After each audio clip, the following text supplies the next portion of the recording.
예, 안녕하십니까. 어, 지난번에 최병선 교수가 시장과 규제를 가지고 이 자리에서 그 아주 완전히 청중을 압도하고 갔어요. 근데 사실은 그분이 말씀한 거는 시장 대 규제. 그래서 그 규제를 하면 안 된다. 모든 걸 시장에 맡기자 하는 걸 이제 에, 그런 기조로 말씀을 하셨는데 사실 저는 시장주의자입니다. 그래서 이제 평생 미시경제학을 주로 강의를 하고 정년 퇴임을 했고 책도 그쪽으로 교과서를 하나 썼어요. 그런데 시장에 대해서 정말 제대로 알고 가르쳤어야 하는데 미시경제학이라고 하는 과목 교과서를 이렇게 보면은 그냥 수요 이론, 소비자 선택, 수요, 기업 비용 이론, 공급, 시장 균형 이렇게 해서 시장 균형에서나 겨우 나와요. 나오는데 이 시장이라고 하는 것이 뭔가조차도 몰라도 그 미시경제학은 학점을 잘 받게끔 되어 있는 지 이런 상황이란 말이죠. 그래서 평생을 이 미시경제학을 강의를 하면서 이거 기본이 되는 시장에 대해서 좀 더 알고 강의를 하든가 해야 되는 거 아닌가 하는 자책감도 있고 해 가지고 이제 에, 미시경제학 교수들이 이제 제 제자들이었습니다마는 모아서 얘기하다 보니까 시장이라는 건 이게 아주 자연스러운 거 아니냐. 그냥 사람들이 자기 거하고 내 것이 있긴 하지만 상대방이 내가 더 피곤한 걸 가지고 있고 서로 그러면은 이 바꾸는 건 이건 뭐 누가 와서 가르쳐 줄 필요도 없이 발생하는 자유로운 거 아닙니까? 그렇게 얘기를 해요. 근데 그게 과연 그렇게 자유로운 걸까 하는 생각을 하다가 뭐에 착상을 했냐면 시장에서 일어나는 건 교환인데 교환은 네 거하고 내 거하고 바꾸는 거예요. 거기에 뭐가 깔려 있냐면은 네 거, 내 거라고 하는 소유권이 깔려 있어요. 그러니까 소유권이 없으면 시장은 생길 수도 없는 거죠. 그리고 가만히 생각을 하니까 소유권이나 재산권이라고 하는 개념은 이게 사실은 굉장한 문명적 산물이지 이거를 그냥 자연스럽게 옛날부터 생겼다 이렇게 하는 거는 너무 무책임한 발상인 것 같다고 생각을 해 가지고 지금 이 주제를 가지고 좀 생각을 해 봤어요. 근데 지난번에 최병선 교수가 말씀하시는 거는 정부 꼭 무정부주의가 시장주의인 것처럼 나는 나중에 거의 그렇게까지 들렸어요. 그래서 그건 아니다. 최 교수의 보신 시계를 좀 넓혀 가지고 정부의 역할을 한번 살펴보자. 이게 이제 오늘 말씀드리는 취지입니다. 목차는 지금 신두철 교수가 소개했듯이 이런 식으로 정해 놨는데 제일 첫 번째 이제 시장이라고 하는 게 그렇게 역사가 길지 않더라고요. 그 시장도 산업혁명과 더불어 본격적으로 생겨난 개념이에요. 그 산업혁명 이전에는 교환은 물론 있었죠. 그러나 어떤 경제도 우리가 시장 경제라고 부를 수가 없어요. 그래서 이 근대사의 전환과 자유시장주의는 이걸 뗄래야 뗄 수가 없고 그렇게 접근을 해야 된다라고 생각을 했습니다. 그래서 산업혁명이라고 하는 것이 정말 읽어보고 생각해보고 또 생각해 볼수록 우리 인류 역사상 정말 엄청난 혁명이었어요. 이것이 이제 우리 역사를 바꾸는데 시장도 소개를 합니다. 결국은 이 산업혁명에 대해서 좀 살펴보고요. 그 산업혁명이 소개한 생산 방식 중에 하나가 자본주의적 이렇게 마르크스는 접근을 합니다마는 저는 분업이 그 핵심이 아닌가. 그 아담 스미스가 분업에서부터 국부론을 시작을 했지만은요. 그리고 그렇게 하다 보니까 이 재산권이라고 하는 개념이 물론 이제 시장 산업혁명 전부터 있긴 있었지만은 굉장히 중요하게 되는 이런 계기가 되고, 그래서 이제 개인에게 유인을 주는 자유시장주의가 이제 나타나게 되는데, 경제정의, economic justice가 이제 이 자유에 대해서 자꾸 도전을 하고 나오는 이런 얘기를 좀 살펴보기로 했습니다. 그래서 근대 이전은 말세스의 저주, 말세스 인구론이라고 하면 우리 모두 다 잘 알죠. 그런데 사실은 이 말세스가 수구 꼴통의 원조입니다. 이념적으로, 보수 이념에. 이 영국의 이 엘리자베스 여왕 때 구빈법이라고 있었는데, 이 구빈법에서 수혜자들에게 좀 더 배려를 해줘야 된다는 사회적 여론이 있어서 거기에 대해서 찬반 논의가 벌어졌는데, 말사가 한 얘기는 결국 뭐냐 하면은 사지 육신이 멀쩡해서 열심히 일한 사람도 수확량이 그의 수확이 부실하면은 굶어 죽게 돼 있는데, 이게 인구가 결국은 농업 생산물이 부양할 만큼만 살아남는 시대였어요. 그런 시대에 자기 앞가림도 못한 사람을 돌봐준다는 게 이게 무슨 소리냐. 이 주장의 근거로 말사스의 인구론을 내세웠어요. 그래서 말사스가 죽었을 때 많은 사람들이 우리 영국 사회에 정말 천재 한 분이 가셨다고 슬퍼서 오기도 했지만, 온 조문객의 절반은 그 개새끼 진짜 죽었는지 확인해야 된다라고 왔다고 그래요. 소위. 예. 그런 식으로 이제 말사스는 이념적으로 소위 수구 꼴통의 원조가 됐는데, 그러나 말사스의 시대는 어떤 시대였냐면 정말 그런 시대였어요. 어, 절대 빈곤의 시대입니다. 착취에 의해서 사람이 가난한 게 아니라 인구는 자꾸 늘어나는데 농산물이 인구 늘어나는 속도에 맞추지를 못해요. 그래서 그냥 그의 수확물로 먹여 살릴 만큼만 살아남는 시대였어요. 이게 잉여라는 게 없습니다. 다 생산한 건 다 먹고 사는 그런 시대죠. 그래서 그때를 우리는 가난한 나라도 먹고 한다는 얘기를, 우리 조상들도 이 얘기를 알고 있어요. 이게 말사스만이 아니고 그 절대 빈곤의 시대를 살아온 사람들은 가난한 나라도 못 구해요. 그러니까 누가 와도 우리의 삶은 그냥 최저 생계비 수준의 삶을 할 수밖에 없어요. 조금 더 살만하면은 그건 이제 풍작이 들어서인데, 그러면 또 인구가 늘어나 가지고 저축을 못 하고 다 먹어요. 그러다가 또 이제 흉년이 되면 또 굶어 죽어요. 뭐 이제 이런 시대였단 말이죠. 그 시대의 정치 체제는 이제 절대 군주제인데, 절대 군주의 직무는 국방하고 치안이에요. 이건 뭐냐? 국방은 외족들이 들어와 가지고서 우리가 모처럼 거두어 놓은 거를 다 뺏어갈까 봐, 약탈해 갈까 봐 그걸 막기 위해서고, 치안은 인제 국내적으로 서로 남의 걸 훔치고 하는 인제 이 도둑을 막기 위해 가지고, 이걸 하기 위해서 절대 군주제라는 게 인제 등장을 하고, 백성은 세금을 내고 노역을 부담하는 이런 형태로 몇천 년을 쭉 지내왔죠. 지내왔는데, 그러니까 군주 중심의 정의 체계입니다. 정의라고 하는 거는 뭐 백성 중심이 아니에요. 신과 군주의 뜻에 부합하는 것이 정의죠. 경제 정의는 친목민 반가렴주구, 이렇게 제가 적어 놨습니다. 가렴주구란 말은 뭐 다 잘 아시지만은, 이 군주가 너무 혹독하게 수탈해 가면 안 돼요. 그건 정의가 아니야. 그 목민은 뭐냐? 저는 이 목민이라는 말이 상당히 민망한데, 이 목민의 민자를 어 축, 가축의 축자로 넣으면 목축이 되죠. 그러니까 목축은 뭡니까? 가축을 길러서 이제 내가 잡아먹어도 마리수는 자꾸 늘어나게 만드는, 이제 그게 목축입니다. 그 목민이라고 하는 것도 결국은 이 군주가 자기를 자기한테 먹을 걸 주는 그 가축이랑 똑같아. 예. 개돼지예요, 개돼지.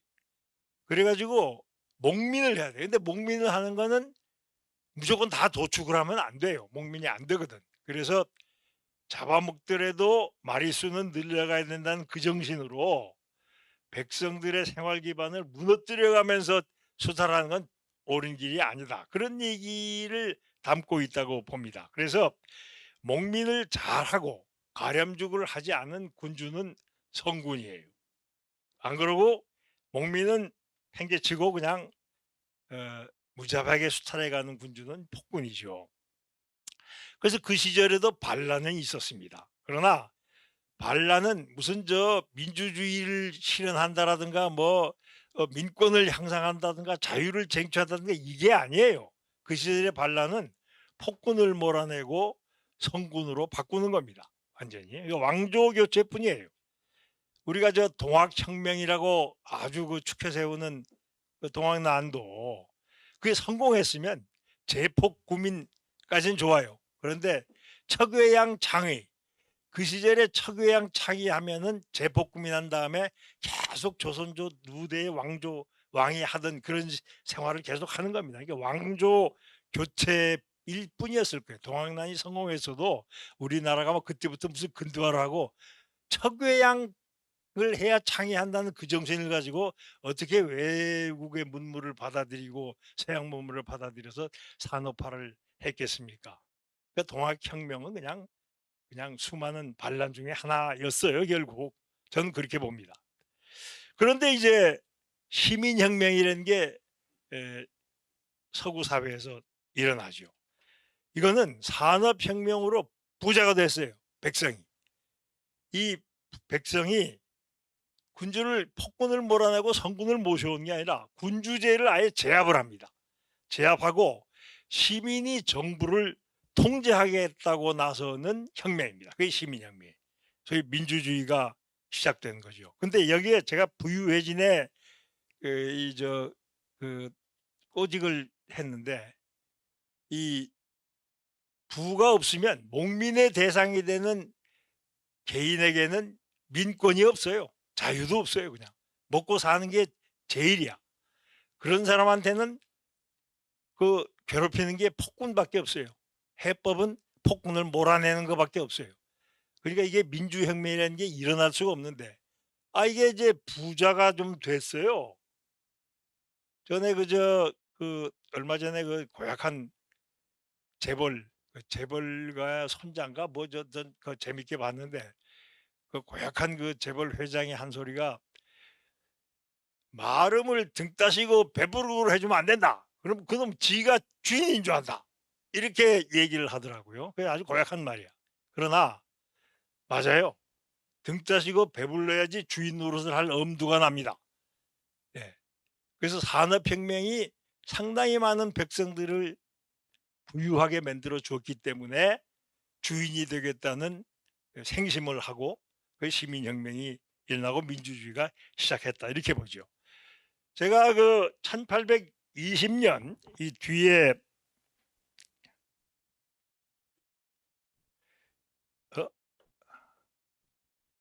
이 뒤에 이 그래프를 보면 이 그래프가 이제 앵구스 메디슨이라고 하는 계량 경제사학자가 만든 통계로서 뽑은 그래프인데 이 그래프는 상당히 이제 유명해졌어요. 뭐냐? 이 사람이 이제 세계 인구와 1인당 GDP 이런 거를 국별로 지역별로 이렇게 막 통계를 뽑아냈는데 AD 0년부터 뽑았어요. 근데 그때 무슨 통계 자료가 있나? 이게 후라이지. 후라이인데 어떻게 뽑았냐 하면은 믿을 만한 건 1인당 GDP는 난 믿을 만하다고 생각해요. 뭐냐? 기록을 봐요. 기록을 보면 이제 로마 시대에 어떤 이렇게 산 집이 있다. 그림도 그려놓고 그럼 거기는 소가 몇 마리, 양이 몇 마리, 땅이 얼마에 농사 지으면 밀을 얼마 거두고 이런 얘기가 조금씩 나와요. 그러면은 그것과 비슷한 규모의 농가를 18세기, 19세기, 20세기 영국에서 찾아요. 그럼 그 농가의 소득을 알아봐요. 그래서 그 소득이 그 당시 이런 사람의 소득이었다. 근데 이게 아주 대표적인 티피컬 로만 저 팜 하우스홀드다 이렇게 되면은 그게 이제 그 시절에 1 인당 소득이다. 그 소득을 이렇게 추계를 해서 이런 방식으로 굉장히 고생을 했다고 그래요. 그래서 사람들이 다 안 믿었는데 이 사람 없죠. 그 말고는 다른 데 통계가 있냐 이거예요. 없거든. 그러니까 그 사람의 그 노력을 받아들여 가지고 이걸 받아들였어요. 그래서 그래프를 그리면은 그 정신을 살려서 그린 거예요. 이거 수치 그대로 못 합니다 나는. 네. 그래서 1820 년까지는 인구도 1 인당 소득도 그냥 그 수준에서 왔다 갔다 하는 식으로 유지돼 왔다고 그래요. 그런데 갑자기 1820 년부터 이게 급속하게 증가합니다. 1820 년부터는 통계 수치가 있어요. 그러니까 이거는 거짓말이 아니야. 그러니까 과거의 소득 수준이 뭐 그 저 생계 유지하는 수준에서 벗어나지 못했다. 절대빈곤 말티유지안 트랩이라고 얘기하죠. 거기에 빠져 있었다 하는 거는 뭐 누구나 인정하니까 통계가 틀리더라도 이 그래프에 대해서 이의를 제기 안 하는데 1820 년부터 갑자기 20 세기 초까지 인구가 20 세기 말까지 인구가 6 배, 1 인당 소득은 9 배로 증가합니다. 그런 변화가 일어나요. 그게 이제 산업혁명 덕분이죠. 그런데 이 천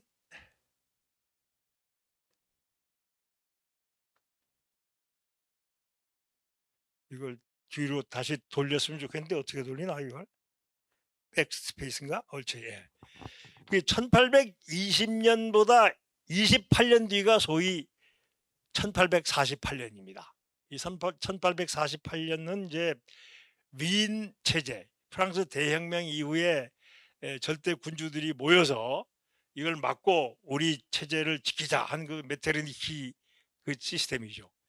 이게 이제 1848 년에 비록 저 프러시아하고 저 합스부르크 왕가를 무너뜨리진 못했지만은 이제 비너 시스템이 무너지고 공화정이 유럽 각국에 전파되는 시점이 1848 년인데 이 1820년 사람들이 등 따뜻하고 배부르기 시작한 이 28년 뒤에 이게 됐어요.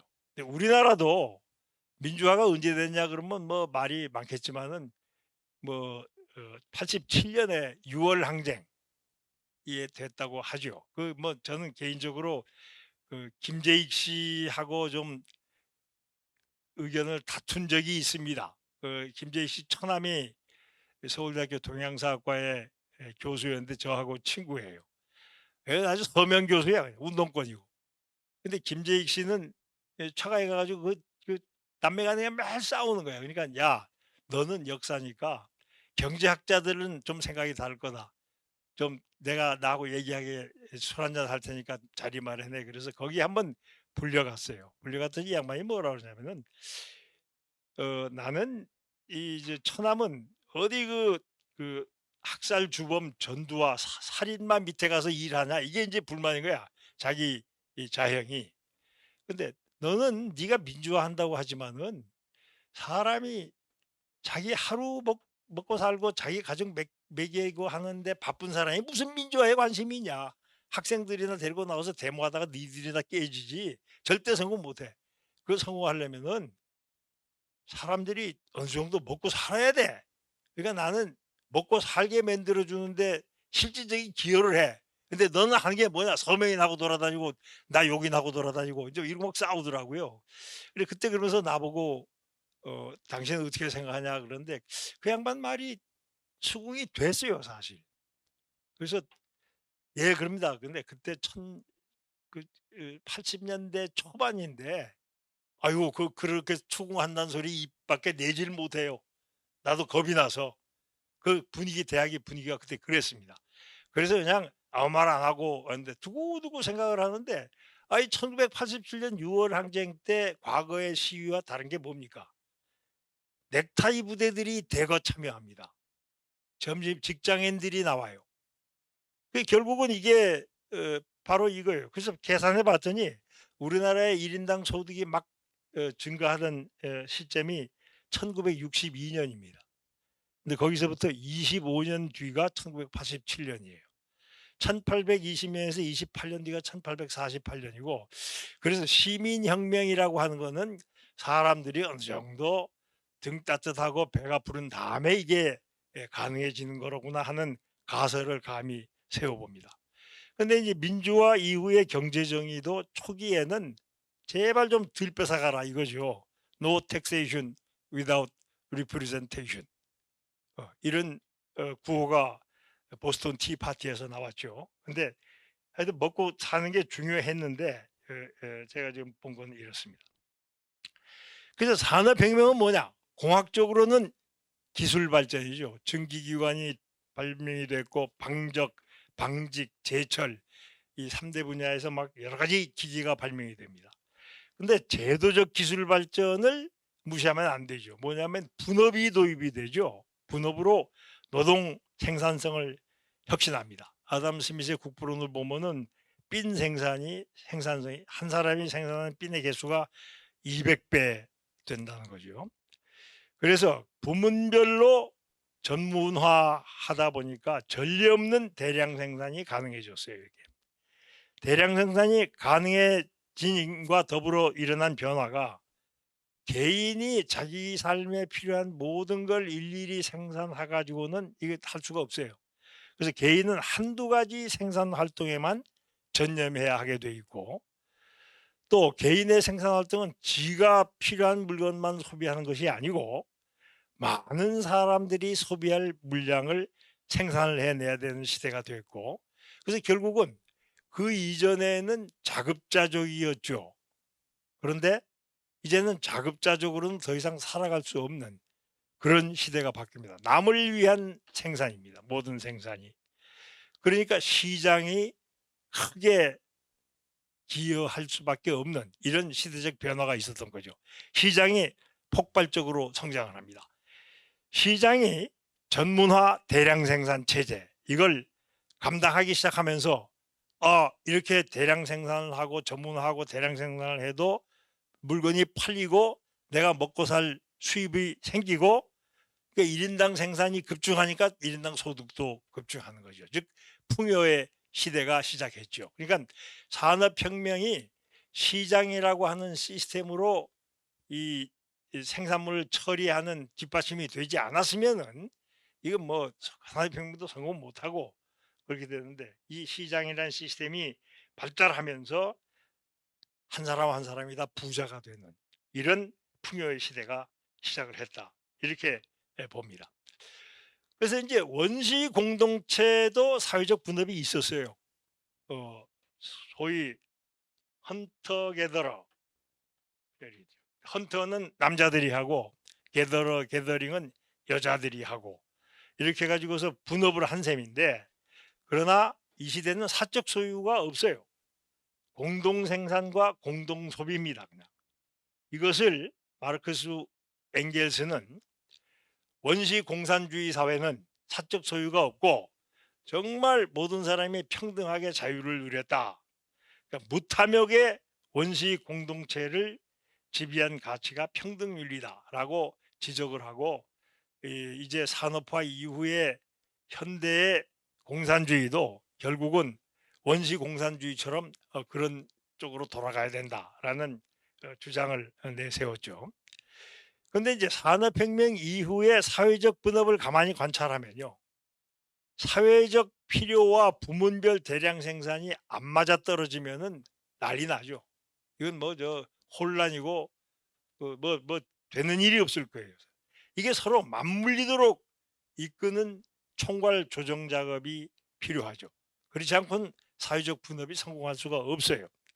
그래서 산업혁명 이후의 사회적 분업의 모습을 보면은 공동체적 연계 작동 속에서 작동을 해야 돼요. 뿔뿔이 지멋대로 개인주의로 돌아간 게 아니더라 이런 얘기예요. 그런데 이 자본가들은 돈을 많이 버는데 초기에는 이 노동계급은 잉여 취득에서 소외되더라 이런 얘기죠. 그래서 마르크스 엥겔스는 원시 공산주의처럼 잉여는 평등하게 나눠야 된다. 이 시대 잉여도. 그런데 저는 이렇게 봅니다. 수렵 채취 시대에 이 평등 윤리가 받아들여졌던 이유는 그 주 생산물이 이 저장할 수가 없어요. 그냥 먹어치우지 않으면 다 썩어 없어져요. 근데 그걸 내가 많이 가져봐야 뭡니까? 나 먹을 만큼만 가지면 그뿐이지. 그래서 주 생산물이 부패성 식품이라 탐욕의 대상일 수가 없어요. 인간의 본성에 탐욕이 없어서 탐욕을 안 부리고 평등 윤리를 수용한 것이 아니고, 이건 무탐욕이 부른 평등이 아니에요. 이게 언제 인간 본성에 그 탐욕이 드러나기 시작하냐면은 이제 헌터 게더러 시대에서 농경 사회, 목축 사회로 넘어가면 이제 곡물하고 가축이 이게 가치를 저장할 수 있는 거예요. 이게 듀어러블이에요. 내구성이 있죠. 그래서 저장 가능한 곡물과 가축이 등장하면서 이건 더 많이 가지려고 그래. 서로 탐욕도 이제 무한화해지는 거죠. 그러니까 원시 공산 사회에 인류가 타락해 가지고 탐욕을 부리기 시작한 게 아니고, 원래 탐욕이 있었는데 원시 공산 사회는 부려봤자 얻는 게 없어요. 생기는 게. 그래서 평등하게 지냈는데, 이제 아니야, 내가 좀 더 많이 가지면 내일 모레 내년 내후년에 좀 타고 내 자식들까지도 좀 잘 살 수, 이렇게 되면은 이제 무한 탐욕이 나오는 거죠. 그러니까 자유를 허용했더니 이 자유가 사적 소유를 주장을 해요. 평등, 이거 난 수용 못해. 이제 이렇게 나오기 시작하는 거죠. 그래서 재산권이 이제 등장하는데, 무한 욕망의 시대는 뭐냐면 각자 자기 것은 지키고 남의 것은 기회만 되면 뺏어야 돼. 이게 이제 무한 욕망의 시대의 인간의 행태입니다. 자, 이 시대 이 질서를 확립하려고 그러면 뭐 홉스의 리비아탄도 있고 뭐 그러지만은, 결국은 핵심은 개인별로 니께 뭐다 라고 하는 것, 그 재산권을 획정하고 요걸 위반하고 어기고 침탈하는 이런 행동에 대해서는 정부가 나서서 이건 쳐야죠. 그래서 재산권을 획정하고 보호하는 것만이 질서 확립을 위한 조치가 되겠어요. 그래서 군주와 지배계급은 이제 국방과 치안을 유지하여 백성의 생명과 재산을 지켜주는 대가로 조세를 징수하고 노역을 부과하는 이제 이런 시스템이 생기는 거고, 근데 농경시대의 재산권 정의는 당연히 군주와 백성 사이에 가렴주고 문제예요. 백성들끼리의 무슨 정의가 어쩌고 이런 얘기 없어요. 농경시대에는 그냥 지배 군주가, 귀족이 얼마나 백성들을 수탈해 가느냐, 좀 작작해 가라, 이제 이게 결국 그 시대의 정의이겠단 말이에요. 민주화 초기에도 이 재산권 정의는 대의 없이 조세 없다, 이제 이런 구호로 나올 정도로 이 재산권 정의는 정부가 뺏어가는 것에 대해서 신경을 썼는데, 이 산업화 이후에 개인의 소유가 늘어나면서 재산권 정의는 개인 간 소유 침탈 문제로 이제 번집니다. 이걸 잘 해결 못하면 시장이 작동을 할 수가 없죠. 시장은 재산권 위에 네 재산과 네 거와 내 거를 서로 교환하는 이런 시스템인데, 재산권 정의가 확립되지 않고서 시장을 기대할 수가 없다는 말씀입니다. 그래서 경제 정의는 사회적 분업의 성과를 분배하는 기준이에요. 자급자족처럼 내가 만든 게 얼마고 이게 내 거고 이건 네 거고 분명하지가 않아요. 그게 참 사회적 분업이라는 게 협력해 가지고 생산은 많이 하게 하는데, 이걸 나누는 단계에 들어서면은 서로 싸우게 돼 있어요. 그런데 이때 고려해야 될 게 유인 문제라고 이제 저는 생각합니다. 기술적으로 똑같은 사람을 모아놓고 똑같은 업무를 배정을 해요. 그러고서 이걸 생산하도록 유도하는 분업 활동이 있어요. 근데 이 분업도 이게 똑같은데도 성과물을 어떻게 나누냐에 따라서 전체적인 성취는 다르다 이 말이죠. 분배 방식에 따라서 성취는 달라진다.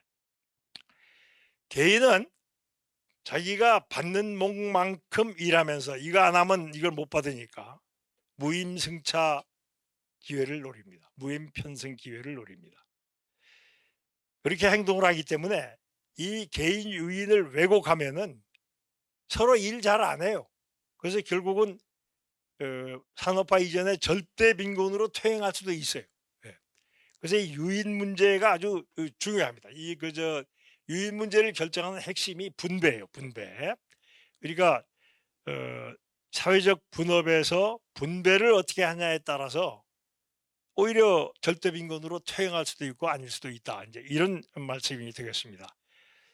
이 공동체적 평등 윤리는 분업 성과인 잉여의 평등 분배를 요구합니다. 이게 나는 마르크스 엥겔스가 되게 몰랐던 게 원시 공동체에서는 이 분업 성과를 평등하게 분업이라는 게 뭐 별거 아니고 이 공동 생산의 성과가 어 문제가 없었어요. 평등하게 평등 윤리를 강요를 해도.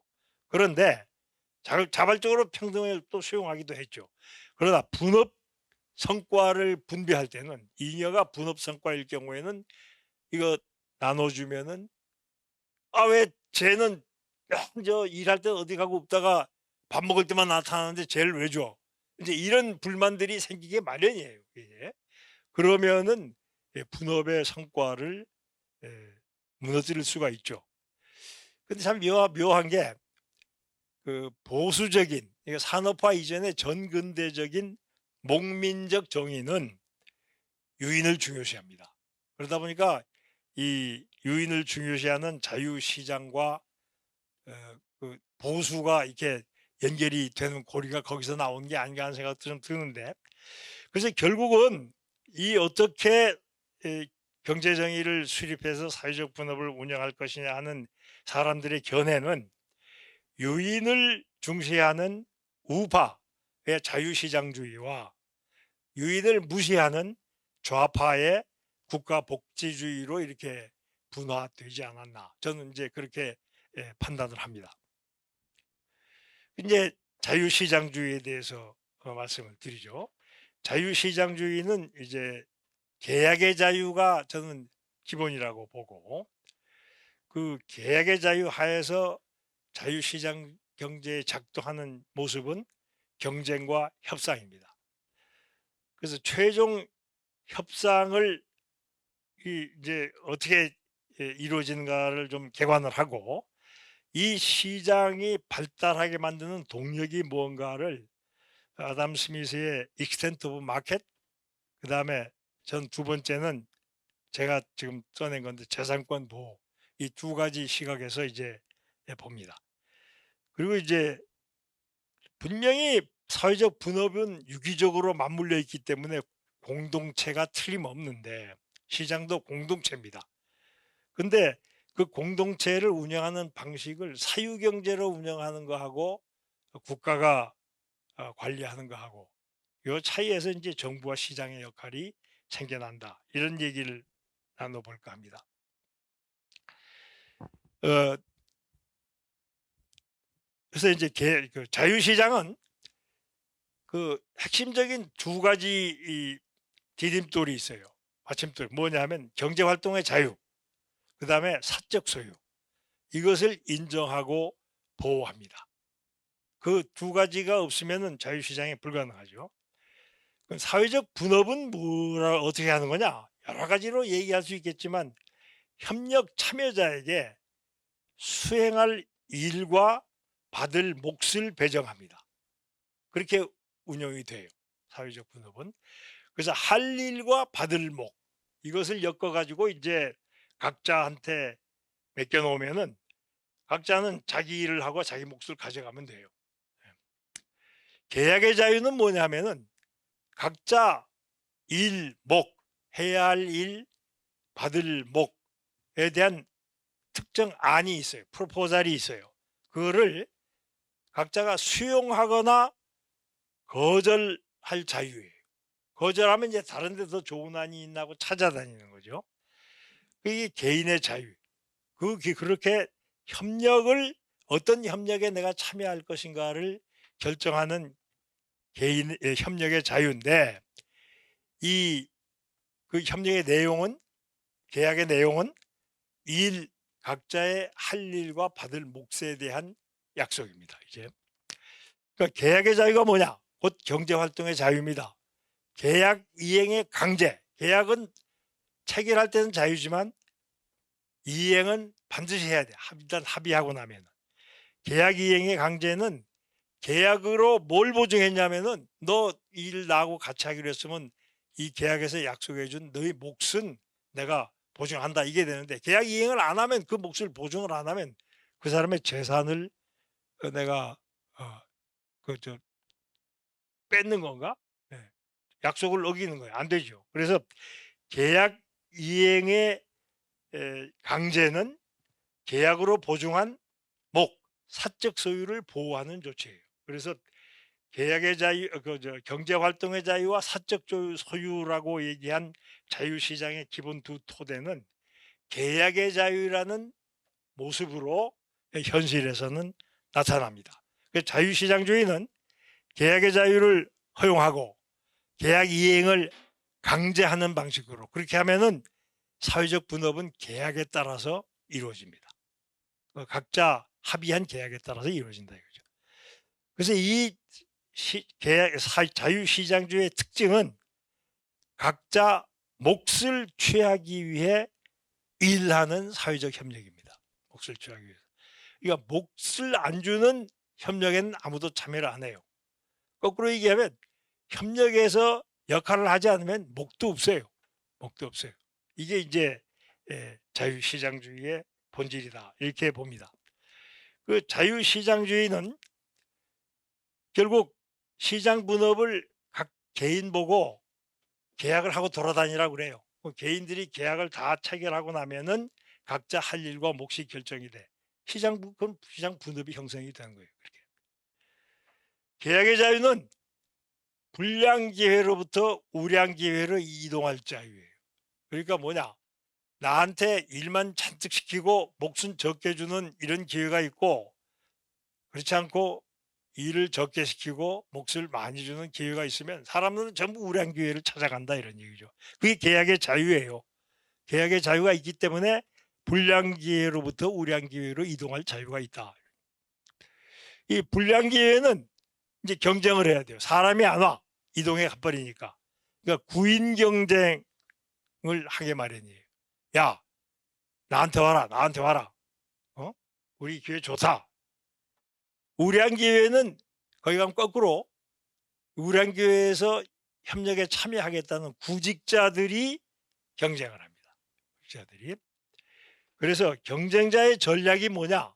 경쟁 전략이라고 하는 것을 참 우리나라에서 지금 이제 경제학의 미시경제학은 경쟁을 아주 생명으로 삼고 이론을 펼치는데 경쟁을 굉장히 싫어하고 못마땅해 하더라고요. 사람들이.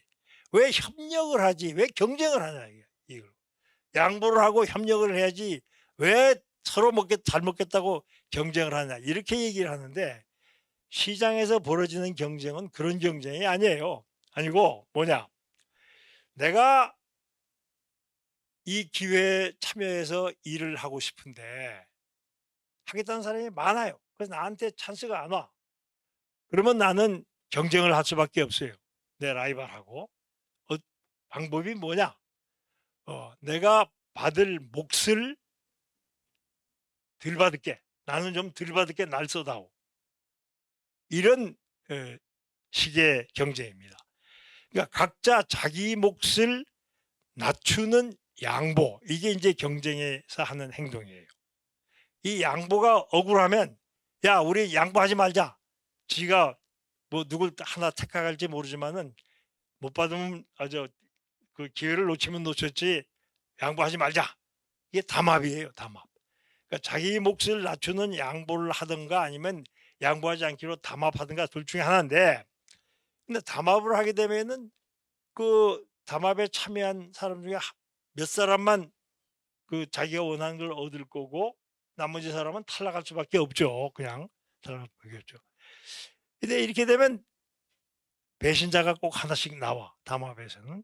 담합은 사실 나쁘다 이렇게 돼 있지만은 담합은 탈락의 위험성을 항상 배신자의 위험성을 항상 내포하고 있기 때문에 담합 비용이 또 높아요. 그래서 경쟁자의 전력은 양보라고 보는 게 옳습니다. 양보. 자기 몫을 양보하는 거예요. 내가 들려받을 테니까 날 써라.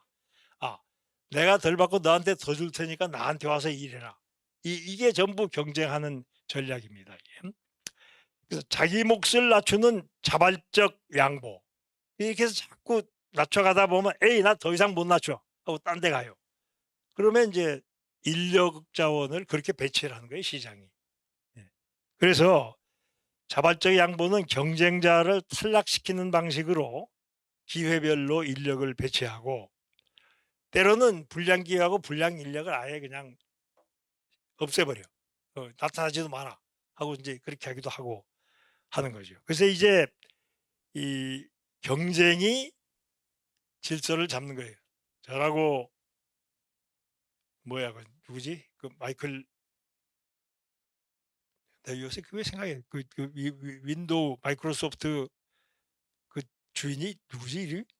예? 빌 게이츠. 빌 게이츠가 버는 돈이 내가 뭐 나라고 싫겠어요? 근데 나는 거기 가서 끼었다가 이제 밀려난 거야 말하면 가지도 않았지 아예.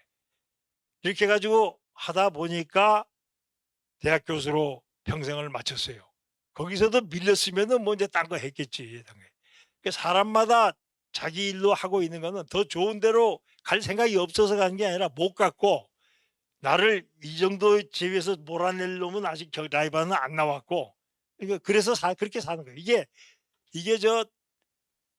시장이 그렇게 만들어 주는 거예요. 시장이 누가 그 인사 발령을 내 가지고 그렇게 하는 게 아니라 그래서 시장 경쟁이 인력을 그렇게 배치를 합니다. 시장 경쟁이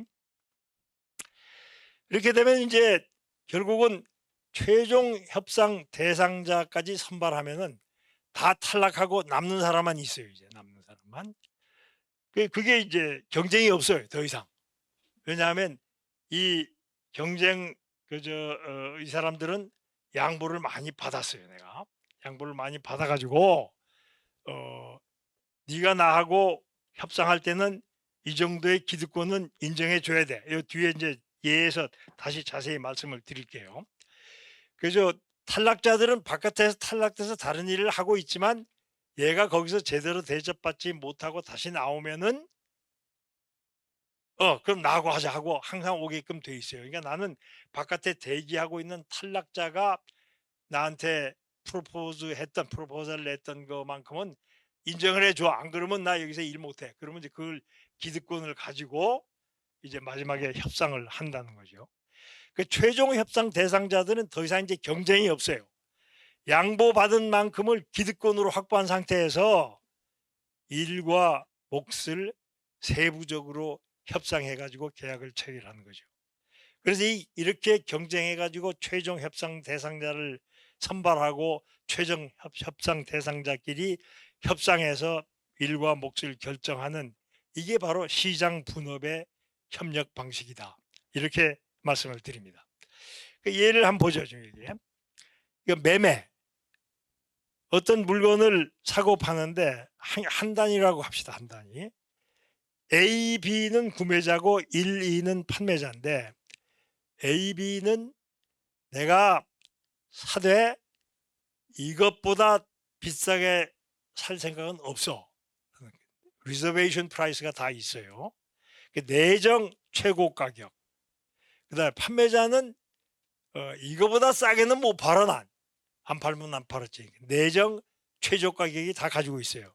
여기 이 그림에서 A의 4라는 거는 4보다 비싼 값에는 B는 안 사. A는 3보다 비싼 값에는 안 사. 안 사는 영역입니다. 빨간 거는.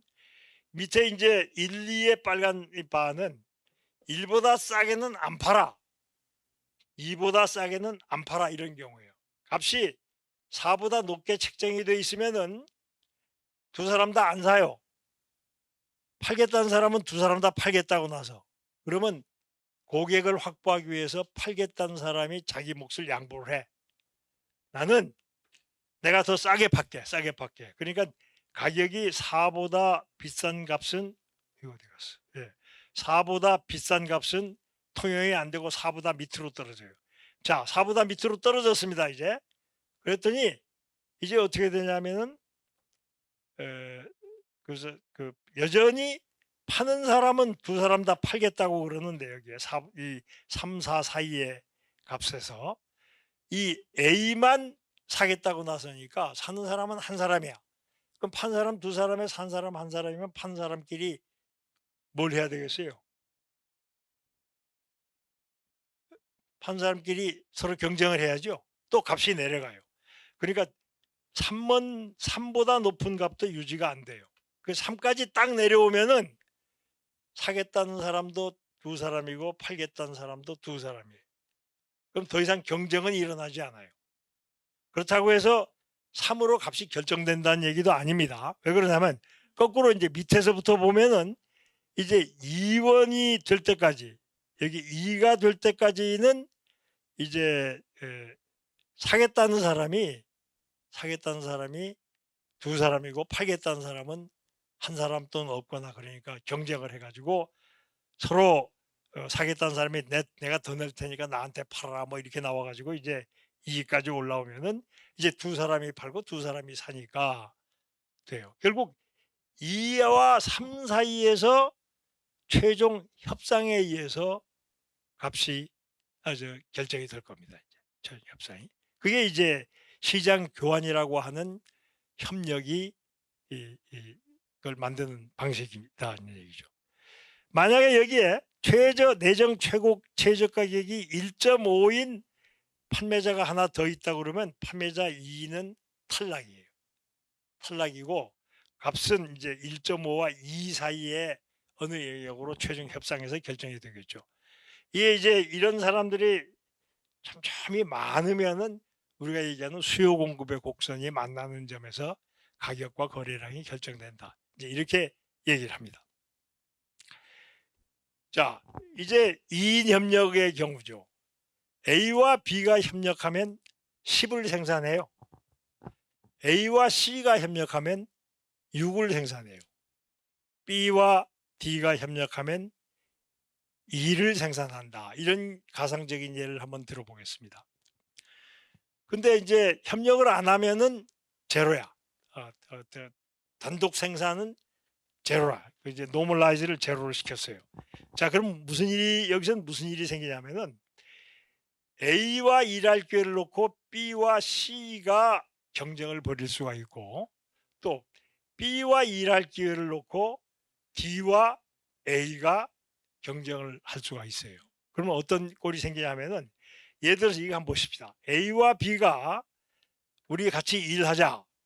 그러면서 10을 생산해 가지고 A가 5 먹고 B가 5 먹고 해서 5씩 나눠 먹자. 이렇게 합의할 수가 있어요. 그게 가능하겠는가를 한번 지금 보는 거예요.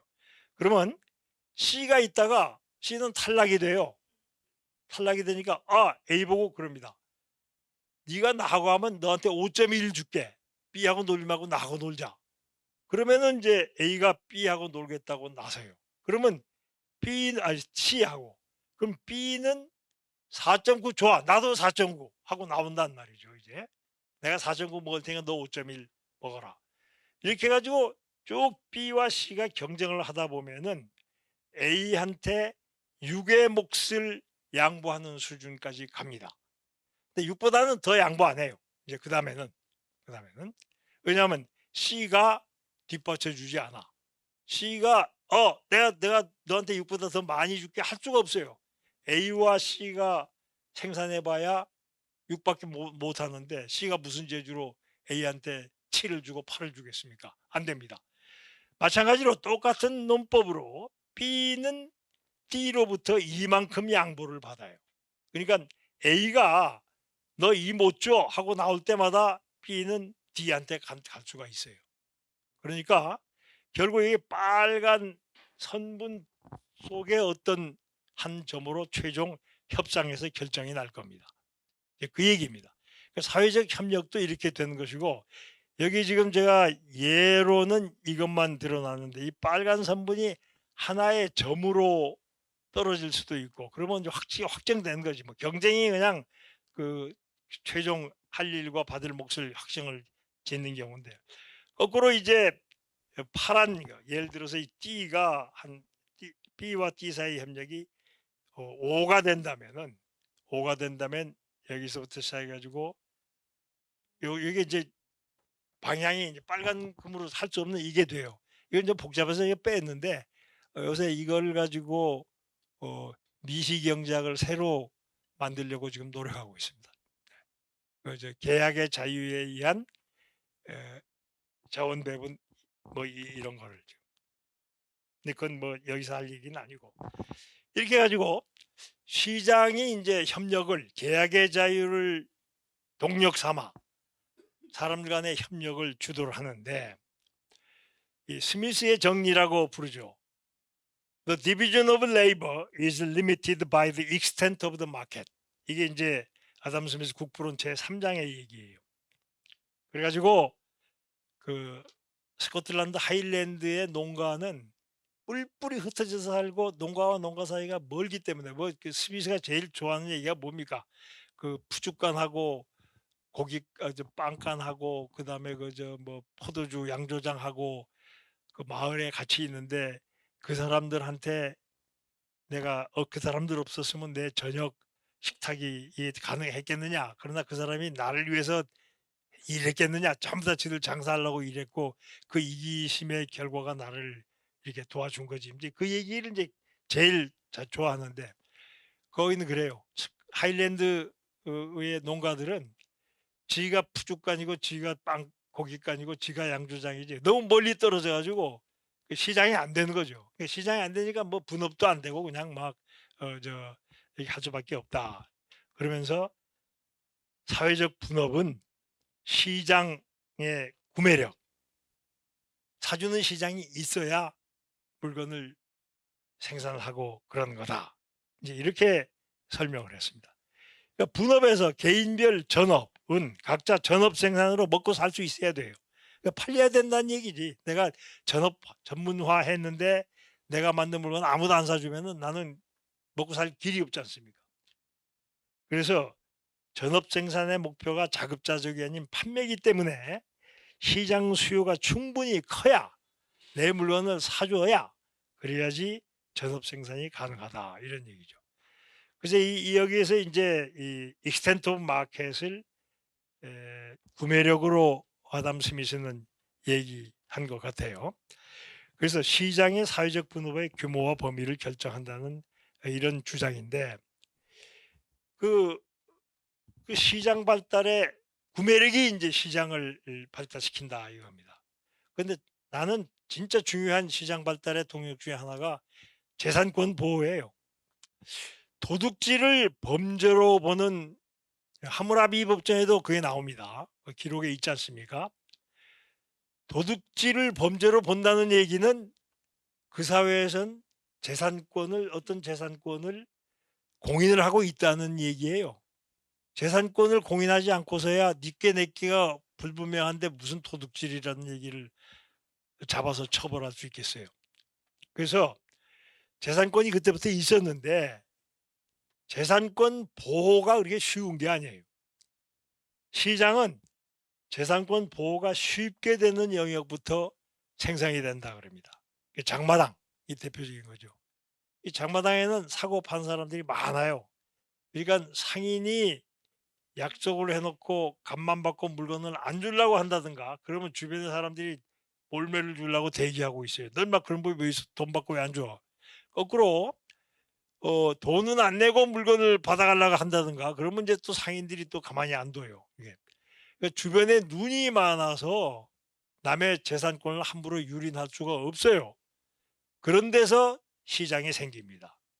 그게 안 되는 곳은 시장이 잘 안 생기죠.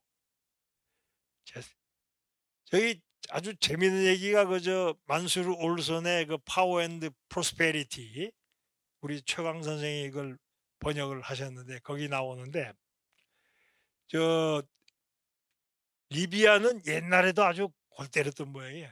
리비아 사람들은 탁 외지인을 만나면 팍 칼을 팍 주워놓고 너 왜 왔어? 그런데요. 그러니까 대화가 안 돼. 이방인하고는. 그런데 이 헤로도토스의 히스토리에 보면은 카르타고가 그 당시 지중해 제해권을 장악하고 있던 세력인데 이 카르타고의 상인이 리비아인들하고 교역을 했다는 거예요. 교역을.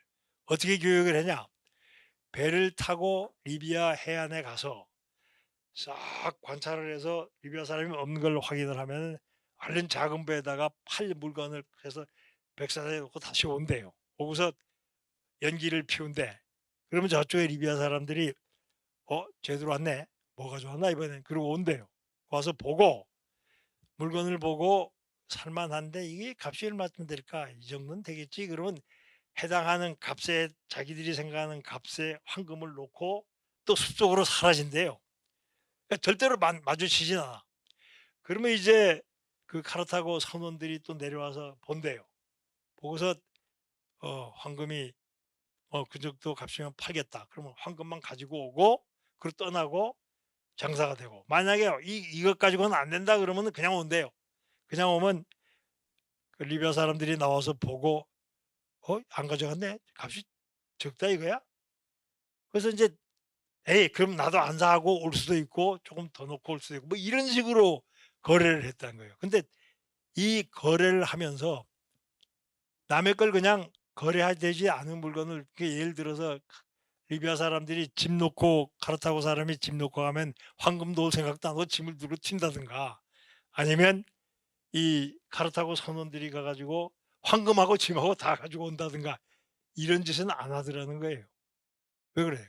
얼마나 그 거래 터는데 힘들었겠어요. 그 서로 대면을 할 수 없는 두 집단이.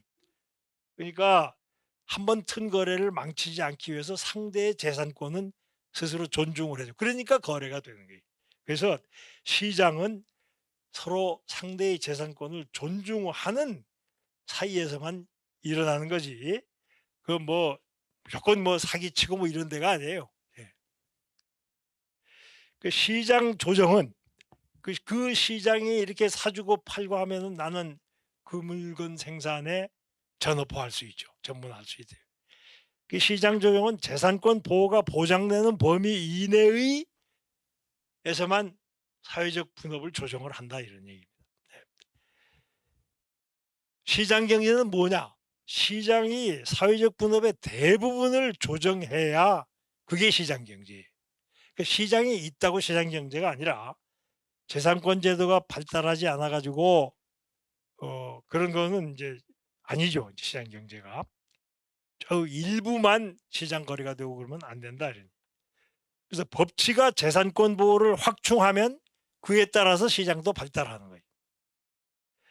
그래서 익스텐트 오브 마켓을 저는 그냥 구매력으로만 사주는 정도라고 생각하는 게 아니라 시장 거래가 발생하는 범위, 재산권 보호가 유효한 범위까지 이 익스텐트 오브 마켓이라는 말을 적용을 하면은 좋겠다라고 생각을 합니다.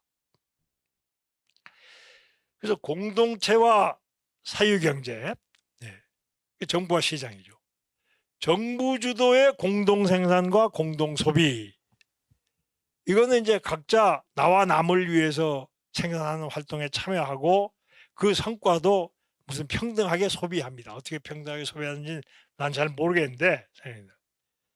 그래서 개인은 각자 해오던 대로 일을 합니다. 그냥 이 공동생산과 공동소비에서는. 공동체 생활을 개선을 할 필요가 있다 그러면 그건 누가 하느냐면 개인이 하는 게 아니라 그건 정부가 해야 됩니다. 개인은 그렇게 할 낯을 유인도 없고 중불나게 나섰다가는 오히려 정부 주도의 생산 질서만 무너뜨리죠. 그러니까 이 정체 상태에 놓일 수밖에 없어요, 거기. 근데 시장 주도의 사유 경제는 뭐냐면은 각자 뿔뿔이 남에게 팔 상품을 생산하고 남이 파는 상품을 구입해서 소비합니다. 그러므로 이 사유 경제에서는 남이 뭘 하는지를 촉각을 곤두세우고 항상 파악을 해야 돼요. 남이 뭘 만드는지도 파악을 해야 돼요. 그리고 생활을 해야 돼요. 그러다 보니까 남이 원하는 일을 해야 나도 남들을 내가 원하는 일에 동원할 수 있다는 걸 알아요, 다. 그러니까 어느 경제 돌아가는데 문제가 있으면은 이것을 예, 그 사유 경제에서 훨씬 더 잘 해결할 수 있다, 그런 얘기입니다. 자, 이렇게 해서 이제 시장이 발달하는데, 시장의 발달과 정부는 저는 이렇게 봅니다. 재산권 획정 보호가 실패하면은 시장 실패. 그다음에 자연 독점도 일종의 시장 실패. 왜 그러냐면 저는 시장은 호혜 증진이야. 무추얼 베터먼트. 무추얼 베터먼트를 달성하는 게 시장인데, 자연 독점은 무추얼 베터먼트의 여지를 남겨두고 머물러 섭니다. 교환은 하더라도. 그러니까 그것도 시장 반실패죠. 그다음에 이제 빨간 글씨로 적어놨는데, 이건 평등정의의 실패. 시장이 이루는 성과가 평등정의가 아니다.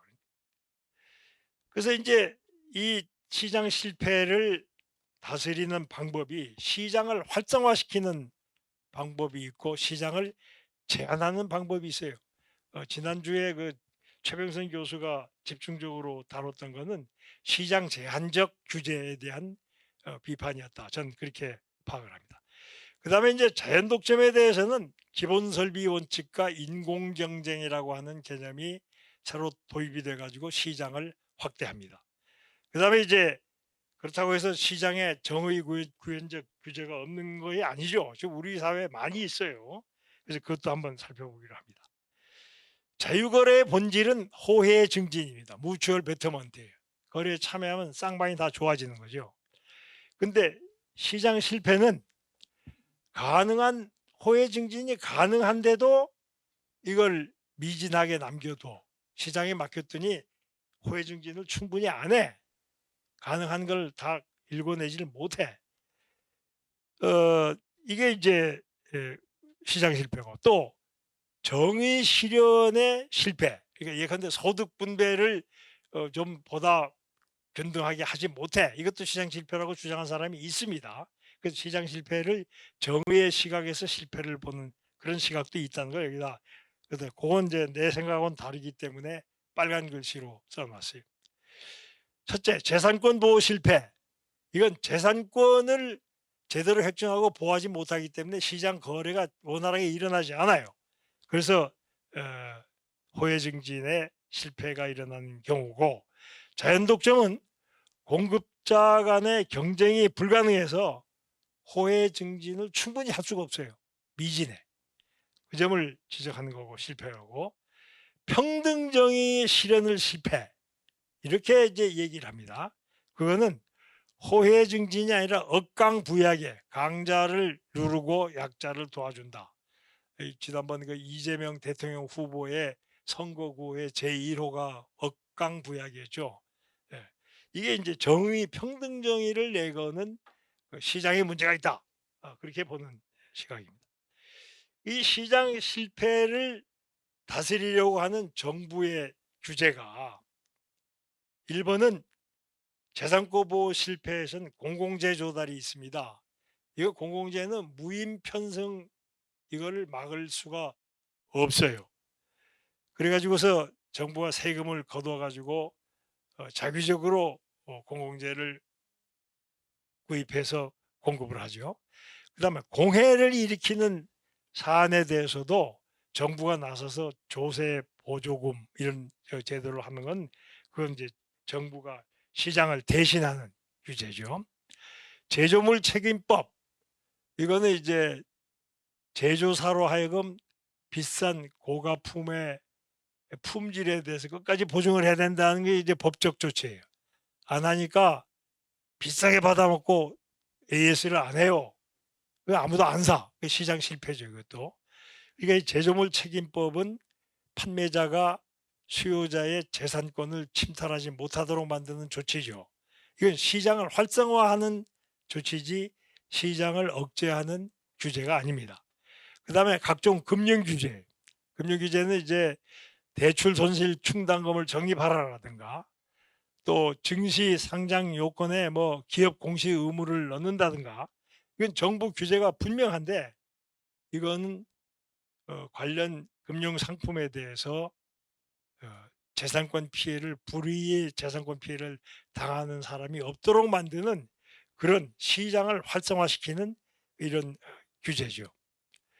그다음에 인제 자연 독점에 대해서는 독점은 인가합니다. 그건 왜냐하면 경쟁을 시켜두면은 그 피해가 더 크기 때문에. 그 대신 생산 제품의 요금과 품질을 어떤 규제 당국이 나와 가지고 관리하는 규제 독점 체제라는 것도 정부의 규제죠. 그다음에 인제 재분배성 시장 개입이 있죠. 사회복지 혜택을 준다든가 최저임금제를 설정한다든가 그다음에 고용보호법제 같은 거요. 정리해고 함부로 못하게 하는 거죠. 그다음에 누진세도 마찬가지입니다. 이런 것들이 소득 재분배의 정의를 노리고 시장에 개입하는 정부의 규제입니다. 이 재산권 실패는 시장을 활성화시켜서 해결하는 방법과 제한하는 방법이 있는데 재산권 보호를 강화하는 규제 이게 이제 부진한 시장을 활성화하는 거죠. 조금 전에 말씀드린 그런 게 있고 재산권 실패로 발생하는 시장 실패는 공공재, 이 무인 편승이죠. 이 공공재 공급은 여러 사람이 공동으로 이용하고 그러니까 그걸 생산 비치하는데 설치하는데 비용도 같이 부담을 해야 돼요. 부담을 하는데 이 공공재 가격을 각자 자기가 얼마를 진짜 낼 생각이 있는지를 알아가지고 책정하는 가격을 이제 린달 가격이라고 하는데 개별 가격이라고 하는데 이건 불가능합니다. 왜냐하면 난 필요 없다 그래요. 만들어 놓으면 제일 먼저 와서 쓰면서 그게 사람들의 본성이기 때문에 어찌 피할 수가 없어요. 그다음에 외부성 이건 비용을 전가하는 거죠. 공해 물질 이거를 방출해 놓고 난 몰라 하는 거죠. 사회의 비용을 전가시킨 태도입니다. 이거는 이제 배출권을 정해 놓고 이걸 거래하도록 하는 반시장적, 준시장적 세마이 마켓 메커니즘도 있겠지만 보통 이제 조세 보조금 벌금 때리고 또 그 보조금을 주고 하는 방식으로 처리를 하는 거는 이제 시장 제한이죠. 비대칭적 정보 레몬 시장인데 그 레몬 시장 자동차가 이게 아주 골칫덩어리인데 파는 사람만 알아요. 다른 사람은 몰라. 눈으로 봐서는 알 수가 없어. 이런 상품이 많이 돌아다닌다 그러면 진짜 괜찮은 차를 팔려고 하는 사람도 차를 못 팔아요. 그 호혜 증진이 가능한데도 그 기회를 실현시킬 수 없어요. 예. 그다음에 이제 공유 자산 이거는 이제 선점 경쟁이죠. 어획량, 채굴량 어디 이제 빨리 끝내? 예. 그 그래서 이 역공유 자산은 이제 재산권을 너무 촘촘하게 해서 문제죠. 이 기본 설비 원칙하고 컨트라이브드 마켓 컴페티션은 이거는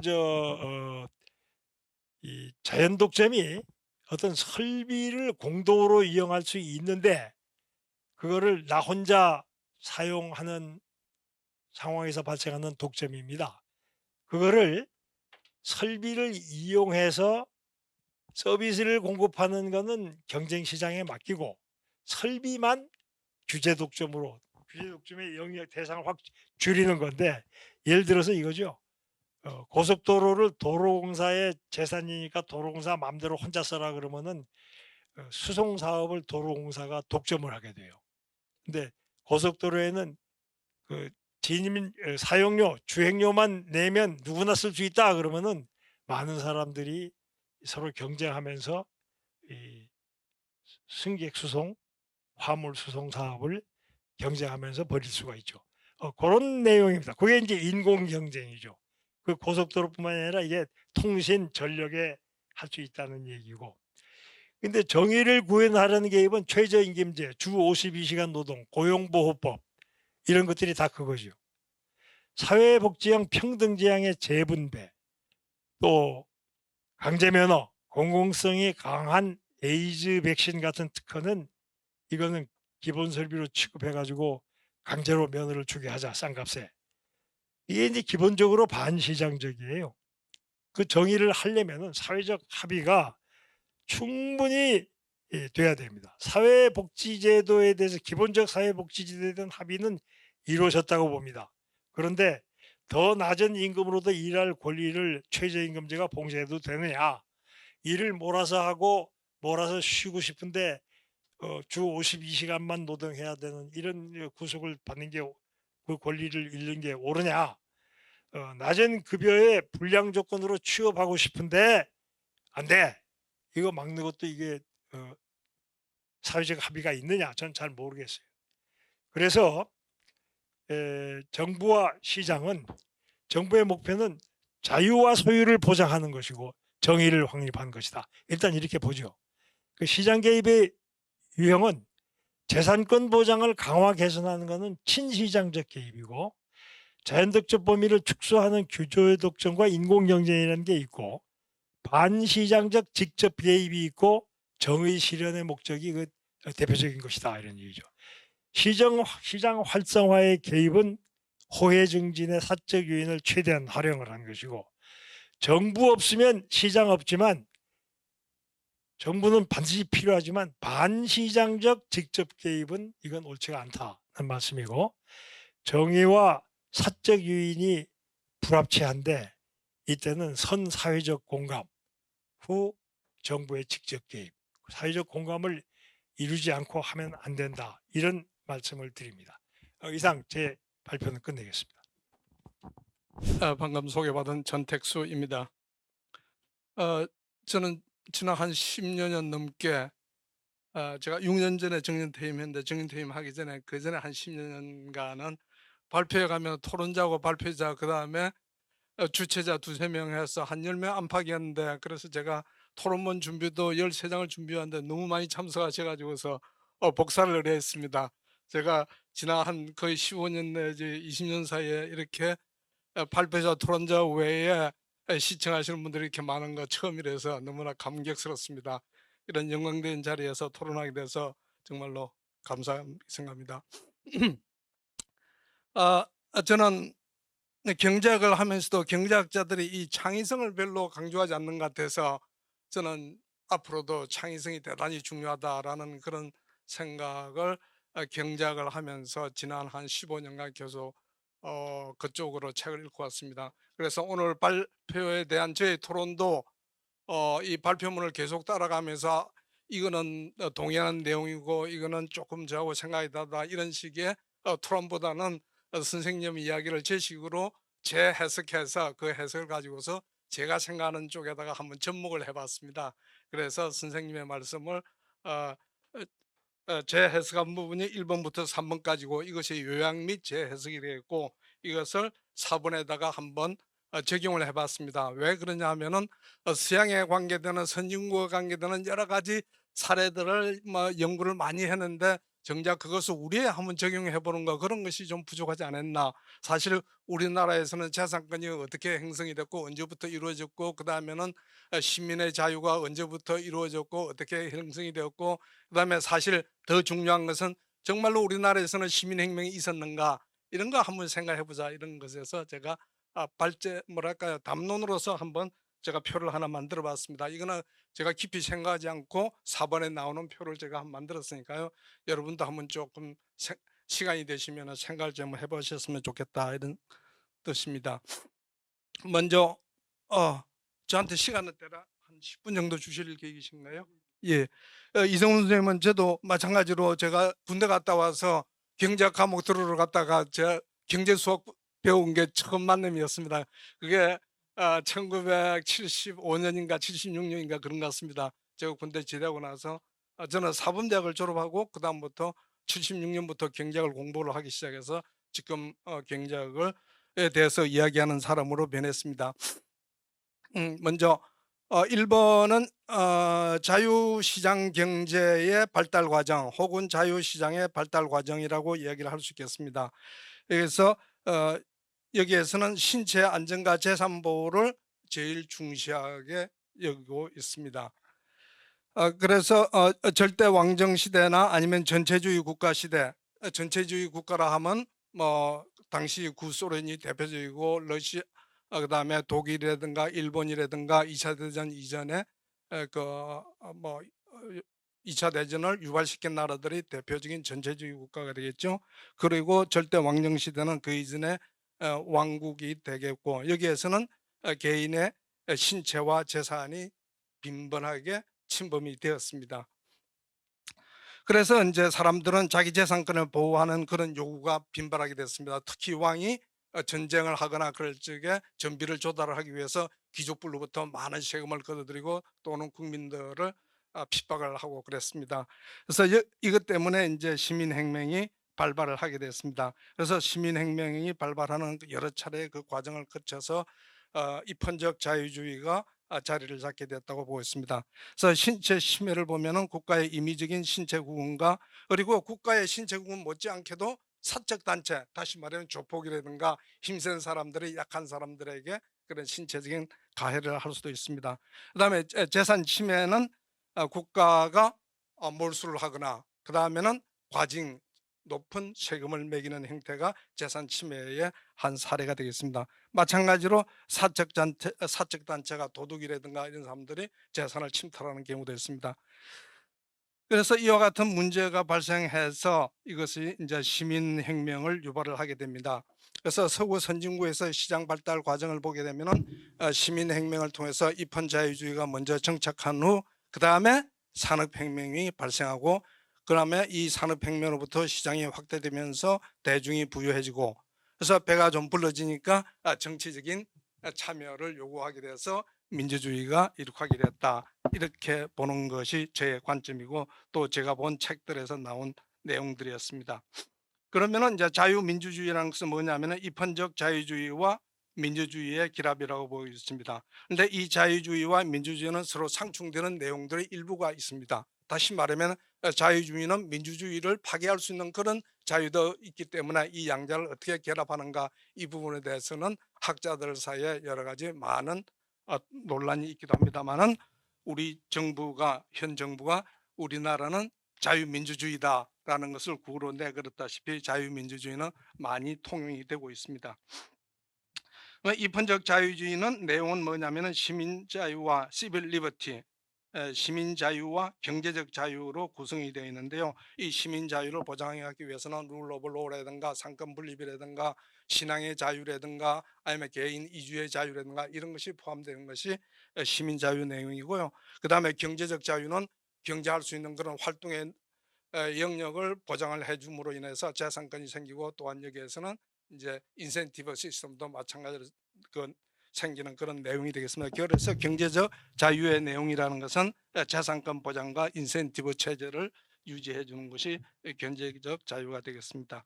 그다음에는 이제 시민혁명을 내용들을 보면은 제가 본 책들에 의하면은 마그나 카르타 1215년에 그것이 최초의 시민혁명이라고 보고 있습니다. 여기에서 개인의 시빅 리버티와 재산권이 요구하는 그런 행태의 혁명이 되어서 마그나 카르타, 그 다음에 건리청원, 명예혁명, 미국의 독립선언서, 프랑스 혁명, 이런 식으로의 시민혁명이 여러 차례 거치면서 입헌적 자유주의가 정착하게 되었다.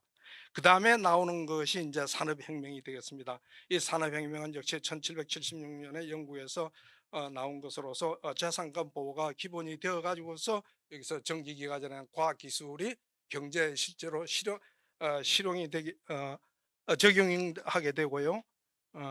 그 다음에 이제 마찬가지로 분업이라든가 전문화 같은 것이 일어나게 된다, 이렇게 볼 수 있겠습니다. 그러면 산업혁명의 결과로서 도시화가 발생하고 중산층이 확대되면서 정치 참여를 요구를 하게 되고, 여기에서 정치제도, 즉 민주주의 제도가 탄생하게 되는 겁니다.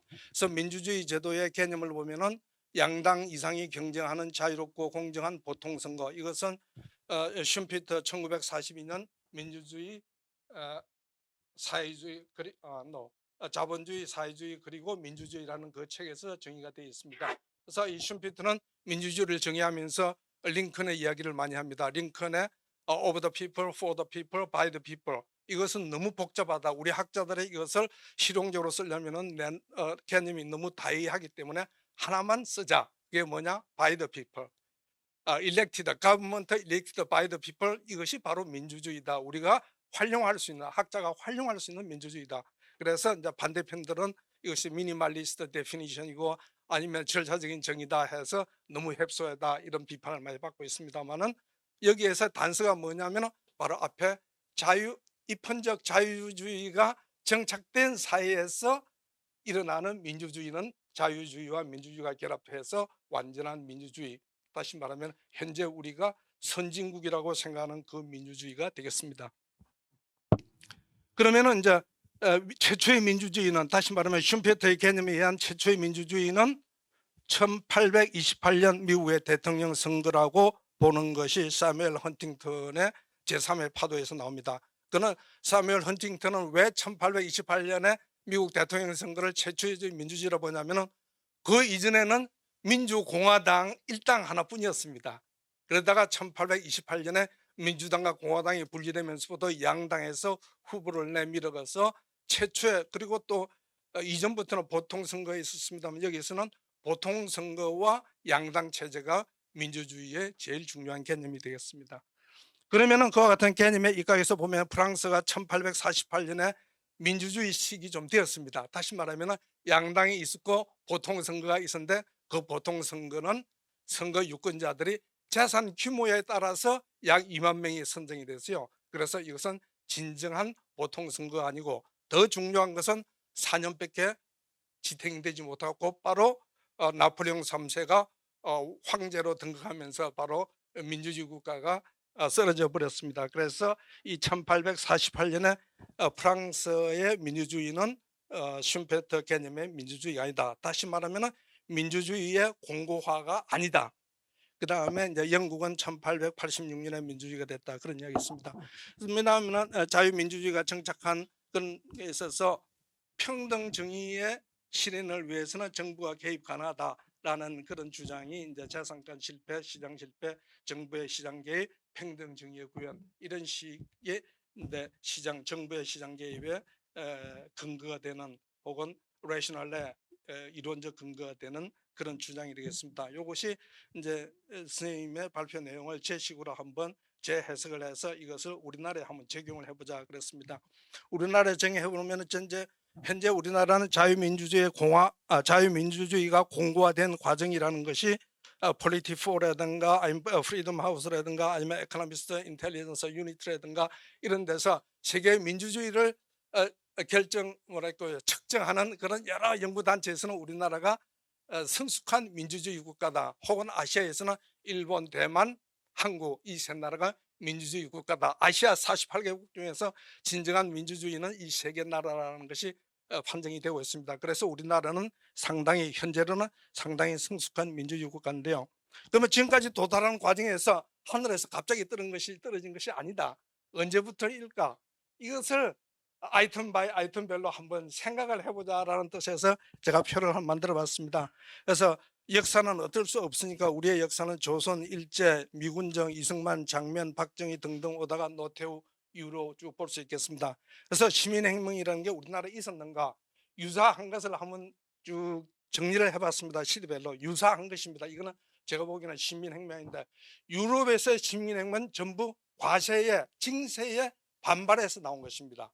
왕의 과징한 징세를 반대로 해서 나온 것이 시민혁명입니다. 그런데 우리나라에서는 그와 같은 경제적인 이유로 일어난 것은 동학혁명이 비슷한 형태고, 나머지 3.1운동이라든가 뭐 이승만의 45년 독립이라든가 장면 4.19라든가 뭐 박정희 때의 부마 사태, 노태우의 6.19 뭐 이런 선언들은 거의 정치적인 목적인데, 이것이 과연 서양에서 말하는 그런 시민혁명의 데피니션과 맞는가, 이런 것에 대해서는 한번 생각해 볼 필요가 있다. 왜냐하면 많은 분들이 산업혁명에 인해서 선진국이 되고 민주주의 되려면 신임혁명을 거쳐야 된다, 이런 이야기를 저는 대학교 다닐 적에 여러 차례 들어서 그게 과연 옳은 이야기인가, 아니면 바이스 벌자 아닌가, 산업혁명이 먼저 생기고 그 다음에 시민혁명인가, 시민혁명이 먼저 생기고 산업혁명이 거쳐서 민주주의 국가로 가는가, 이런 절차적인 것을 했는데 제가 옛날 대학에 다닐 적에는 산업혁명 다음에 신입혁명이 오가지고서 민주주의 가는 거다. 제가 본 책에는 그 반대가 많더라는 걸 좀 말씀드리고 싶고요.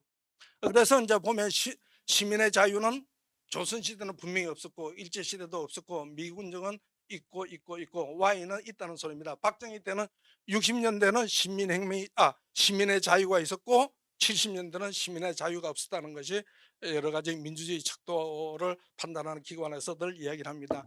그러면 이제 노태우 때는 시민의 자유가 있었고 재산권은 조선시대도 상당히 있었다고 보여집니다. 역적들만이 재산권을 몰수를 했고 일반적인 사람들은 재산권을 왕국에 많이 보호를 해준 것 같아요. 일제시대도 마찬가지로 재산권은 보호를 해준 것 같고 그래서 재산권은 우리나라는 일찌감치부터 있지 않았나.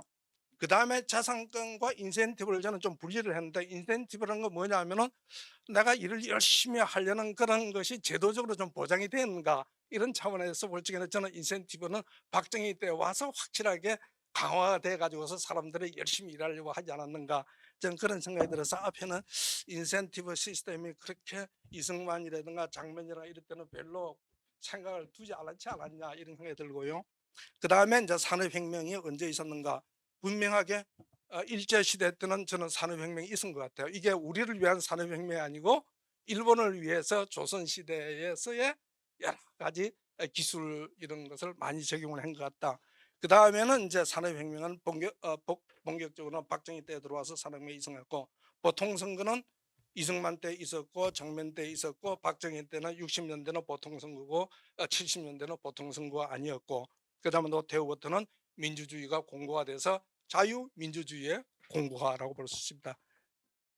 그 다음에는 시간이 다 됐는데요. 시간이 다 됐는데 하나만 말씀드리면 NYU의 정책학 교수는 셰브로스키라는 사람이 있습니다. 이건 정책학에서는 셰브로스키가 너무 많이 인용이 되는데요. 그분이 1991년에 민주주의와 시장이라는 책이 있는데 여기에서 어떤 나라가 우연한 기회에 민주화되더라도 1인당 국민소득의 $1,000 이하면 조만간 무너진다. 대신 어떤 나라가 민주화됐는데 6,000불 이상이면 이거는 쿠데타가 절대로 발생할 수 없다. 6,000불 이게 1985년도 기준에 1인당 국민소득을 딸 때 6,000불 이상이면 그냥 민주주의가 되도록하고 1,000불 이하이면 민주주의가 생기더라도 곧 망한다. 이것이 셰브로스키의 실증적인 부수이고 이 실증적인 부수를 따른 많은 정치학 논문들이 있습니다. 이것이 1인당 GDP와 민주주의의 관계입니다. 그래서 관치 경제를 많이들 요구하는데 제가 보기에는 이거는 그때는 옳고 지금은 틀리다 이런 결론을 제가 드리고 싶습니다. 감사합니다. 제 소개를 간략히 드리면 저는 아쉽게도 서울대를 가지 못해서 이승훈 교수님의 수업을 듣지 못했고요. 저는 고대에서 이제 수학하고 컴퓨터를 전공했었고 그다음에 연대에서 경제학 석사 과정에서 이제 금융공학을 전공했었습니다. 그리고 저는 10년 넘게 이제 대우증권에서 파생 상품 전문가로서 이제 활동을 해왔었고 좀 나이를 어느 정도 이제 회사 생활을 하다가 블록체인이라는 것, 비트코인이라는 것을 우연히 접하게 돼서 저 이거에 좀 관심이 갔었습니다. 왜냐면 금융적인 측면도 있고 제가 그 어렸을 때는 그 군대 대신 이제 개발자로서 컴퓨터 엔지니어로서 일한 경험도 있었기 때문에 자연스럽게 좀 블록체인에 대한 관심을 갖게 되었었고요. 그러면서 이제 저는 어떻게 보면 철저하게 이과생, 철저하게 어떤 금융적인 마인드에서 자유주의 같은 거는 상상을 하고 살아본 적이 없었습니다, 사실. 그렇게 삶을 살다가 비트코인하고 블록체인을 알게 되면서 그 비트코인을 만든 사토시 나카모토라는 익명의 개발자가 뭐 애덤 스미스와 관련된 내용들, 그다음에 뭔가 자유주의와 관련된 내용들에 대한 언급한 것들을 제가 이제 접하게 됐어요. 그래서 도대체 이게 뭘까라고 생각하면서 이제 관련된 책들도 읽어보고 뭐 그래서 이제 오스트리안 경제학파의 뭐 대표 주자인 뭐 미제스라는 학자에 대해서 좀 알게 되고 그래서 우리나라에는 뭐 이런 것들에 대해서 관심을 갖는 어떤 지적인 어떤 모임이 있진 않을까라고 검색을 해보다가 아마도 제가 생각하는 여기 자유기업원에 어떤 독서 모임이 있었는데 그 독서 모임 카톡방에 들어가가지고 제가 그때부터 이제 어떻게 보면 그 당시에 이제 독서 모임을 이끄셨던 의사 선생님 덕분에 좀 관련된 책도 좀 읽어보고 그러다가 이제 또 민경국 교수님을 또 어떻게 알게 돼서 코로나 전에 이제 강의 같은 거 하셨을 때 가서 또 얘기도 들어보고 저 나름대로 생각을 정리해보고 뭐 이런 식으로 사실 저는 어떻게 보면 여기 계신 선생님들하고 저는 좀 다른 경로로, 그러니까 제 업을 어떻게 하면 더 잘할 수 있을까라는 측면에서 자유주의를 좀 찾아보고, 그러면서 자연스럽게 이게 굉장히 어떻게 보면 모두를 위한 굉장히 중요한 어떤 철학이자 생각이구나라는 것들을 전 정리하면서 이 자리에 이렇게 올 수 있게 되었습니다. 그리고 저는 아까 이 교수님께서 말씀해 주셨던 뭐 계약의 자유에 대해서 그냥 뭐 계약이 자유롭게 이루어져야 되는 거 아니야? 라는 그냥 이 정도의 막연한 개념을 가지고 있었는데, 교수님께서 불량한 기회를 우량한 기회로 바꿀 수 있는 자유다, 이렇게 설명해 주셨는데 저는 그게 너무 맞는 말이라고 생각이 들더라고요. 그러면서 이제 뭐 불량 기회는 구인의 경쟁, 그리고 우량 기회는 구직의 경쟁을 한다고 했는데, 사실 저희 회사가 아직은 사람 구하는 게 굉장히 힘듭니다. 그래서 아직은 제가 불량 기회 불량 기회 경쟁을 하고 있구나. 어서 이제 우량 기회 경쟁을 할 수 있는 회사로 바꿔야겠다, 좀 이런 생각이 들었었고요. 뭐 제가 뭐 여기서 자유주의와 관련된 어떤 뭐 대단한 걸 말씀은 드리지는 못하겠지만, 제가 드리고 싶은 것 중에 하나는 아마 뭐 비트코인, 블록체인 이렇게만 얘기만 들어도 굉장히 좀 부정적인 생각을 가지실 수 있는 분들도 있을 것 같아요. 그런데 저는 이렇게 말씀을 드리고 싶어요. 아까 교수님께서 장마당, 시장이란 걸 얘기하면서 거기서 서로 경쟁하는 상인들이 자신의 재산을 보는 눈들이 많기 때문에 좀 편안하게 펼쳐놓고, 그 안에서 어떤 도둑질이라든지 도적 행위가 일어나지 않게끔 한다는 이런 말씀을 해주셨는데, 저는 이게 비트코인, 블록체인하고 굉장히 유사한 개념이라고 생각이 들었어요. 저는 어디 가서 비트코인에서 얘기할 때 데이터베이스라고 설명을 드리거든요. 데이터베이스라고 하면 데이터를 저장하는 장소인데, 한번 잘 생각을 해보시면 온라인상의 데이터는 과연 어디에 저장되어 있는가? 그러면 항상 누군가 프라이빗한 공간에 내 데이터가 저장돼 있거든요. 우리나라 사람 대부분 카카오나 네이버에 저장해놨을 거고, 뭐 글로벌하게는 구글, 아마존, 애플 이라는 곳에 데이터를 저장해 놓고 있는데, 지금까지 인류한테 없었던 건 뭐냐면 퍼블릭한 데이터베이스는 없었어요. 그런데 그 사토시가 나카모토가 만든 건 뭐냐면 퍼블릭 데이터베이스를 만들어 준 거예요. 그래서 그 퍼블릭 데이터베이스에다가 어떤 데이터를 저장을 하면 타임스탬프가 찍혀서 그 시간에 그 데이터는 반드시 존재했구나 라는 거를 모두가 지켜보고 있으면서 증명이 되고, 그리고 시간이 아무리 흘러도 누구나 쉽게, 그러니까 프라이빗 데이터베이스에 있는 데이터는 그냥 카카오가 맘만 먹으면 쉽게 조작을 가능한데, 퍼블릭 데이터베이스라는 곳에 써져 있는 데이터는 유지가 될 뿐더러 함부로 누구든지 삭제도 못하고 수정도 못하고, 어떤 새로운 개념의 데이터베이스가 사실 어떻게 보면 기술의 발달로 생겨난 부분이거든요. 근데 이게 어떻게 보면 이 교수님께서 말씀해 주셨던, 그러니까 오프라인에서의 시장이 있었다면 지금은 온라인에서의 그 시장은 사실 누구의 소유가 아니었잖아요. 그런 것처럼 소유가 아닌 온라인에서의 어떤 데이터를 저장할 수 있는 공간이 생겨났고, 그것을 통한 어떤 새로운 어떤 자유. 저는 여기서 이제 제가 비즈니스 할 때 많이 말씀드리는 것 중에 하나가 뭐냐면, 글로벌리 저희가 마이크로 페이먼트라는 게 불가능합니다. 그러니까 1달러 미만의 어떤 가치를 주고받는 게 인터넷이 아무리 발달돼 있다 하더라도 누군가 플랫폼 위에 올라가지 않는 이상 저희는 1달러 미만의 가치를 그냥 SNS 상에 내 인스타그램의 친구한테 보내는 것들이 불가능한데, 이제 퍼블릭 데이터베이스를 사용한다면 아주 소액의 가치를 누구나 쉽게 글로벌 상의 친구들한테도 보내는 행위들이 가능해지거든요. 근데 지금까지 불가능했던 이유는 뭐냐면 금융 시스템의 유지 비용이 너무 비싸기 때문에, 트랜지션 하나당 비용이 비싸고, 근데 그거를 퍼블릭 데이터베이스 위에서 어떤 가치를 주고받는 행위로 전환시킬 수 있다면 굉장히 싸게 어떠한 데이터를 서로 주고받으면서 부가가치를 창출할 수 있다라는 측면이 있다는 점을 좀, 그래도 이 자리를 빌려서 뭐 선생님께 소개시켜 드려보고 싶었습니다. 아무튼 이 자리를 마련해 주신 민 교수님께 다시 한번 감사 말씀드립니다. 네, 감사합니다.